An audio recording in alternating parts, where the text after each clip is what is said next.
Hello everyone, welcome back to my another mini vlog. আমি গাড়ীত বহিলো আৰু আমি আমাৰ যাত্ৰা আৰম্ভ কৰিলো। আহি পাই গ'লো হিতে কাজিৰঙা।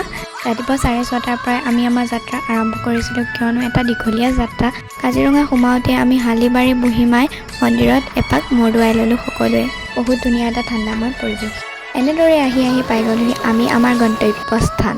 চাওকচোন ছেপ্টেম্বৰ মাহত এনেদৰে ছাতি ল'বলগীয়া অৱস্থা হৈছে। প্ৰকৃতিয়ে ঠাণ্ডা নেপেলাবই নেকি বাৰু? সেইবোৰ ভুল আমাৰ গাতে নহয়নে? বাৰু যি কি নহওক ইয়ালৈ আহি বহুত এটা ৰিলেক্স ফিল হৈছে কিয়নো জুৰিটোৰ পৰা ইমান ধুনীয়াকৈ পানী পৰি আছিল। মই জেগাটো দেখুৱাইহে আছোঁ আপোনালোকক, জেগাটোৰ নামটো কোৱাই হোৱা নাই।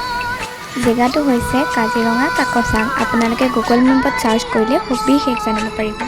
এনেদৰে সকলোবোৰ ফিল ল'লোঁ আৰু ফটো দুখনমান ক্লিক কৰি আমি তাৰ পৰা ওলাই দিলোঁ। সেই যে ৰাতিপুৱা 6:30 অহা, পেটত একো পৰাই নাছিলে, সেয়েহে বোকাঘাটত ৰখি পেৰাও ল'লোঁ, ভাতো খালোঁ।